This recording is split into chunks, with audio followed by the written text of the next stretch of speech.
Hey, have you ever noticed that the quietest kid in class often has the loudest story? This is the story of a boy named Seo-jun and how one small moment changed everything. In our class, there was a boy named Seo-jun. He always sat on the last bench. He didn't talk much. He wore the same two shirts every week. No one really talked to him, except when they needed a pen or help with homework. But he always smiled, always helped, like it made him happy just to be noticed. One Friday, the bell rang. Everyone rushed out. I stayed back to finish some notes, and that's when I saw something. Seo-jun was quietly putting leftover bread rolls into his school bag. He looked around to make sure no one saw. But I did. I didn't say anything. But that moment, it stayed in my heart. A week later, we had a group project.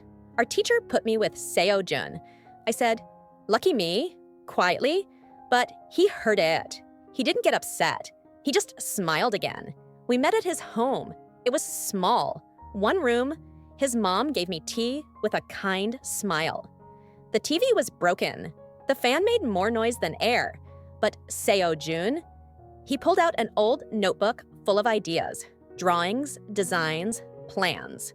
He already knew what our project would be. All I had to do was listen. Every day after school, we worked, not just on the project, but on our friendship. He told me he loved stars.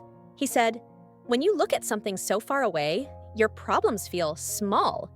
He showed me constellations. I showed him how to make slides for our presentation. The day came. We showed our model, cardboard, wires, and a little light bulb that flickered like a star.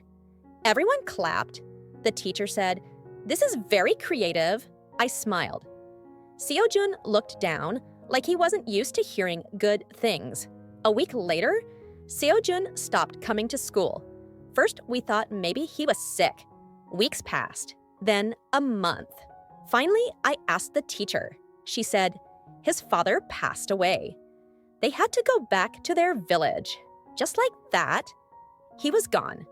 And I never got to say goodbye. 5 years passed. I was in college, walking through a science fair. One stall caught my eye. The sign said, Seo-jun, finalist, Young Innovators Award.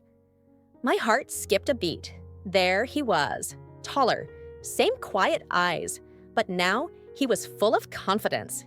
He was showing a solar-powered light that works in villages with no electricity.